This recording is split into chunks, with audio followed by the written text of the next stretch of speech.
संबोधन। राष्ट्रीय अध्यक्ष धन्यवाद संचालक महोदय, राष्ट्रीय महासचिव चिदानंद कश्यप जी, राष्ट्रीय संयोजक घनश्याम राज जी, राष्ट्रीय सलाहकार श्री अमानत रसूल जी, राष्ट्रीय उपाध्यक्ष रघुनाथ पटेल जी, मीडिया प्रभारी फखरुद्दीन शेख और नीरज महेश्वरी जी और उत्तर प्रदेश के सभी जनपदों से आए हुए मनरेगा कर्मी, ग्राम रोजगार सेवक, पीओ, तकनीकी सहायक, लेखा सहायक, computer operator, social audit coordinator सहित मनरेगा के सभी संविदा कर्मचारी गण, उपस्थित सभी भाइयों एवं बहनों का हार्दिक स्वागत अभिनंदन है। भाइयों और बहनों, आज 3 अप्रैल 2023 इको गार्डन लखनऊ की सरजमी पर हम सभी मनरेगा कर्मी वादा निभाओ महारैली में उपस्थित हुए हैं। इसका उद्देश्य मात्र हमें माननीय मुख्यमंत्री जी की घोषणा एवं माननीय केंद्रीय मंत्री श्री कौशल किशोर जी तथा माननीय गृह मंत्री श्री राजनाथ सिंह जी, माननीय अमित शाह जी, माननीय उप मुख्यमंत्री केशव प्रसाद मौर्य जी के द्वारा हम मनरेगा कर्मियों से 7 वर्ष पूर्व अधिकार दिलाओ महारैली दिनांक 3 अप्रैल 2016 स्थान झूलेलाल मैदान में हम सभी मनरेगा कर्मियों को आमंत्रित किया गया था और हमको वहां बुलाकर नियमित करने का लिखित वादा किया गया था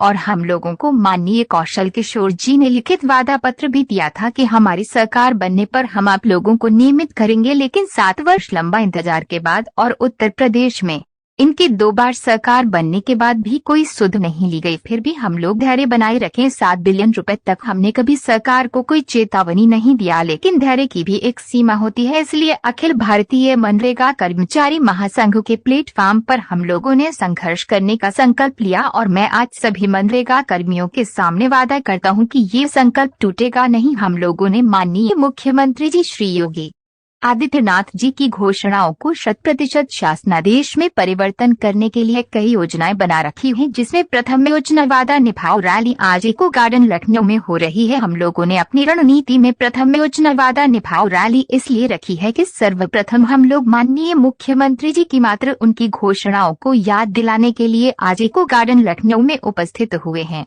हम लोग शांति पूर्वक यहाँ बैठे हैं। हम लोगों की मंशा किसी की आलोचना करना नहीं है, भीड़ को उकसाकर उपद्रव कराना नहीं है। हम लोग सरकार के खिलाफ नहीं हैं, लेकिन सरकार की नीतियों के खिलाफ अवश्य हैं।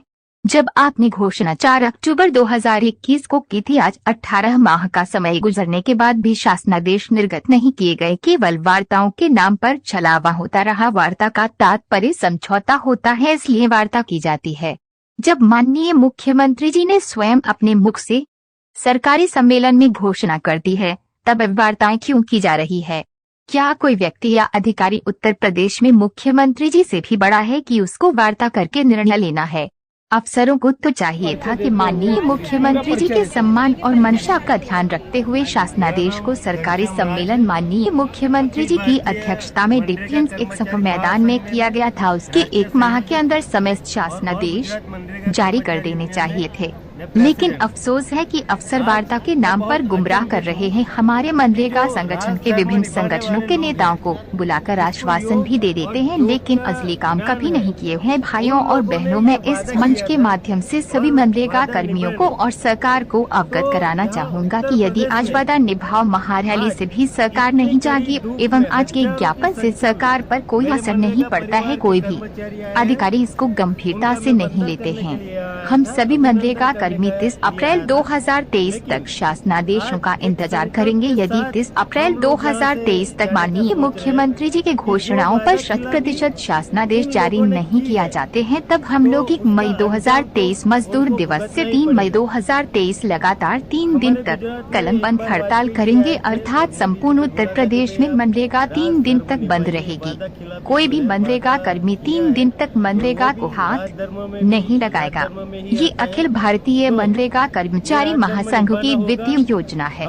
यदि सरकार अथवा अफसर फिर भी नहीं सुनते, शासनादेश फिर भी जारी नहीं करते, तब तृतीय योजना की घोषणा उचित समय आने पर की जाएगी। उपस्थित आप सभी मनरेगा कर्मियों से संगठन आशा और उम्मीद रखता है कि आप लोगों के स्तर से संगठन को पूर्ण समर्थन मिलता रहेगा और इसी तरह से सभी एकजुट होकर एक ही प्लेटफॉर्म पर रहेंगे। कोई भी भ्रमित करे, आप लोग भ्रमित नहीं होंगे। कोई भी डराए, आप लोग नहीं डरेंगे।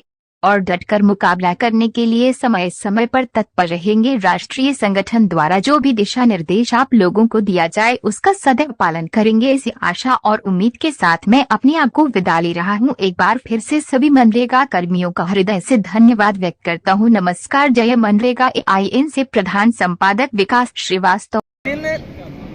जो है 3 अप्रैल 2016 को लखनऊ की धरती पर माननीय भारतीय जनता पार्टी के माननीय श्री राजनाथ सिंह जी, श्री अमित शाह जी, श्री कौशल किशोर जी, श्री केशव प्रसाद मौर्य जी एक मनरेगा कर्मचारियों का अधिकार दिलाओ रैली किए थे। उसमें एक नारा दिए थे कि जो परमानेंट करेगा, जो नियमितीकरण करेगा वो राज करेगा। तो आज से 7 साल पहले उन्होंने हम लोगों का सम्मेलन बुलाया था और वो राज कर रहे हैं, लेकिन वो अपने वादा को भूल गए, नियमितीकरण नहीं कर रहे हैं। तो हम उनको वादा याद दिलाने आए हैं कि हमारा नियमितीकरण कर दीजिए। आपका वादा 7 साल बीत गया, हमने आपका 7 साल इंतजार किया। अभी नगर निकाय के चुनाव भी आने वाले हैं और 2024 का चुनाव भी है, तो क्या चुनावों से पहले उनको ये एक बार जताना है कि हमारी मांगें पूरी करी जाए, वरना इसका असर चुनावों पर दिखेगा? देखिए, नगर निगम का चुनाव तो आज आया है। हम 1 महीना पहले उनको पत्र भेज दिए हैं कि हमारा वादा पूरा कर दीजिए, नहीं तो 3 अप्रैल को हम लखनऊ आएंगे, भारी भीड़ के साथ आएंगे और हाथ जोड़ने आएंगे कि आप हमारा वादा पूरा कर दीजिए। आज हम हाथ जोड़ के बात करें, वादा पूरा। आगे की हमारी रणनीति है कि पहले निवेदन किया जाता है, विनय न मानत जलद जड़ गए 3 दिन बीत, और बोले राम सकोप तब भय बिन होत न प्रीत। ये राम के नाम पर ही ये राज कर रहे हैं। तो राम के उसमें जो है कि हम पहले हाथ जोड़ते हैं, जब हमारी बात नहीं सुनी जाएगी तो हम इनसे वैधानिक लड़ाई लड़ेंगे। ना ना ना ना ना, वैधानिक लड़ाई है। जब किसी सरकार की कुर्सी जाती है तो वो जनता के भीतर आते हैं और हम जनता के भीतर हैं। 24 में आप इनको आईना दिखाएंगे?